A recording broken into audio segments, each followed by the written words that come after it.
Hey guys, it's Dean. Welcome to Manful Yoga. Welcome to the Beginners Program. And today is our Spinal Mobility Day. So this will involve a lot of core work, and it will involve a lot of twisting, bending, leaning, stuff like that. So we're going to do a lot of stuff with your spine.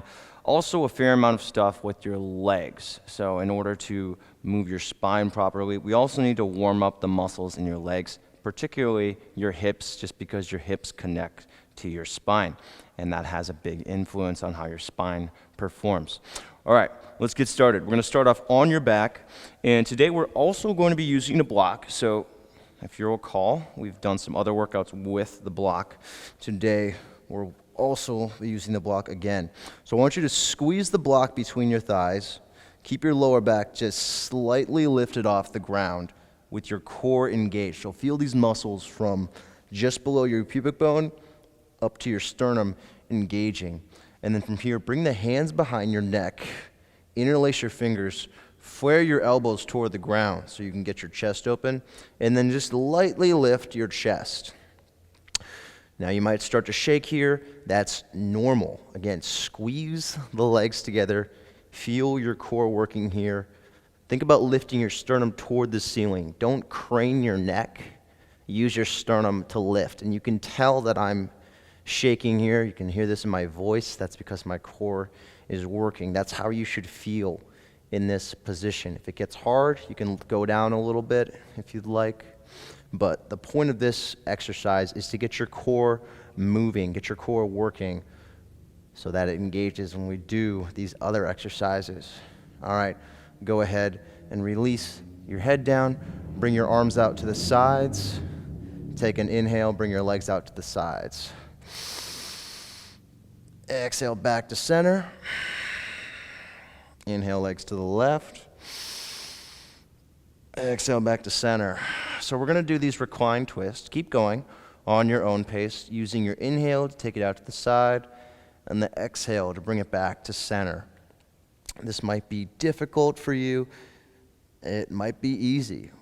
The point here is to get your spine and your core working as you twist. So getting your spine and your core to work together. Twist should be done with your core. They shouldn't be done by hooking your elbow onto your knee or by, twisting, by grabbing onto something. You should use your core strength to twist. So that's what we're doing here. All right, finishing up, back to center. Lower your feet down. Press your feet into the mat about hip width distant. Tighten your core, squeeze the block, and then lift your hips. So we're going into a bit of a back bend here. This is a bridge position. Squeeze the block, and then make sure that your core is engaged here.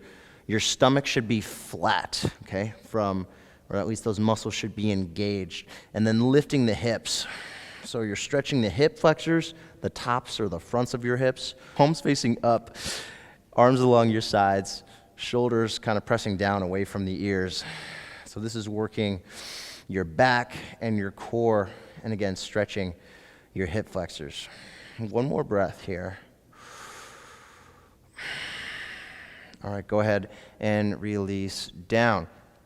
Here we're going to move on to your stomach for a child's pose. So child's pose is a really important stretch for your back. I'm going to bring the knees wide. The big toes touch. Sit up nice and tall. Reach your tailbone down toward the ground. So almost as if you were doing a mountain pose from your waist up. Feel your core engage. And then lean forward. Walk your arms out in front of you. Press your hands into the ground. Keep your arms lifted so the elbows stay off the ground. And then relax your head down. Turn the biceps to face up. Press your core and your chest toward the ground. So this is stretching your back. This is also a good core engagement technique. And you're going to push your butt back and visualize the lower part of your spine getting longer. And that's going to happen by pressing your core down toward the ground and tightening those muscles in your abs. So as those muscles in your abs contract, the muscles in your lower back lengthen. So that's how stretching happens. One muscle group contracts and the opposing muscle group extends or stretches.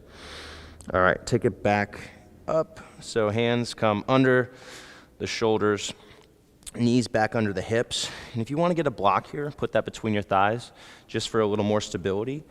Feel free to do that.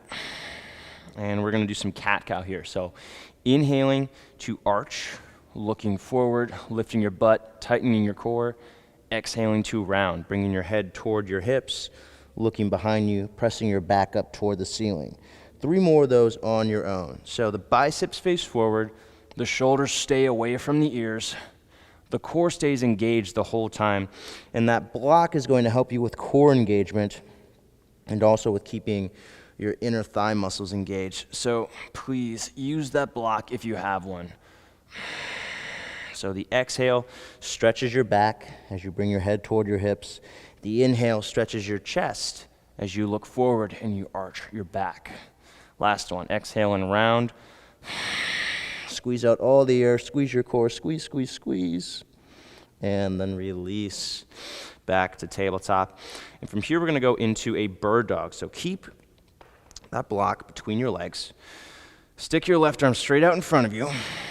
Bicep faces forward, shoulder plugged in to your back. So your tricep is drawing toward your lat or toward your armpit. And then keep the belly button lifted, keep the core engaged. We're gonna lay a block egg. So let the block come out and press your right leg straight back. Toes reach toward your shin, press the heel back, tighten your core. So I'm making a straight line from my heel to my outstretched left hand, keeping the belly button lifted to engage the core. And let's do some movement with this. So inhale to extend. Exhale, knee to elbow. Left elbow, right knee, look back. Inhale, extend. Keep the belly button lifted. Exhale, knee to elbow, look back, contract your core, squeeze out all the air. Back out. And release the hand down, release your knee down. All right, put that block between your legs once more. Squeeze it between your thighs. Keep the hands under the shoulders. Lift your belly button so your core engages. And then bring your right arm out in front. Bicep in your left arm faces forward. Tricep draws back toward your armpit. Hold that for a few seconds. And then extend the left leg out toward the back. Keep the belly button up. Heel presses back, toes reach toward your shin. Look straight down. Don't worry about looking up because that's going to arch your back. Really press that right hand forward, but keep the shoulder plugged in. And then inhale to extend.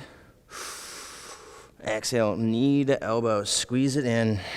Look behind you. Inhale, back out. Exhale, knee to elbow. Bring it in. Squeeze out all the air. One more. Back out. Belly button up. Exhale, squeeze. Right elbow toward your left knee. Look behind you. Contract your core. Squeeze out all the air. Back out. And then release your hand back down. All right, did one more on that side than we did on the other side. Hopefully that doesn't cause too much of an imbalance. All right, we're gonna move into a runner's lunge here. So start with your right foot up, left foot back, hands on either side of your right foot. Very similar to how we start a low lunge. And then tuck your back toes and lift the knee. So the back leg is straight, knee is over the ankle and the front foot. I mentioned that we were going to be doing some stuff for your hips. This is one of those exercises. And the reason this is important is because this muscle we're stretching right now in the front of your left hip attaches your leg to your back. So if that muscle is tight, that's going to restrict spinal mobility. All right, go ahead and relax the back knee down, untuck, and switch sides. So now left knee over the left ankle, tuck the back toes in the right leg, lift the knee, tighten your right thigh. Chin to throat, core engaged so your spine is long. This is where the blocks sometimes come in handy. So if you want to use 2 blocks here, it kind of helps stabilize. And you can also make your back flatter in this position. So even me, even though I've been doing yoga for a few years now, I like to use blocks just because it helps me get a better stretch. It helps me do the pose without cheating or without compromising the integrity of my spine, because I don't have the flexibility that a lot of people have. That block helps to make up for it. So relax the back knee down. Don't think of the block as a crutch. It's a tool. It helps you get better. All right, we're gonna come up to standing now. Thanks for joining me for this workout today. Make sure you subscribe. We put out lots of videos like this on a very regular basis. And to get full access to all of my workouts, my programs, tutorials, and more, head to manfulyoga.com, sign up for a 7-day trial. It's just $1. Thanks again for joining me, and I'll see you on the next video.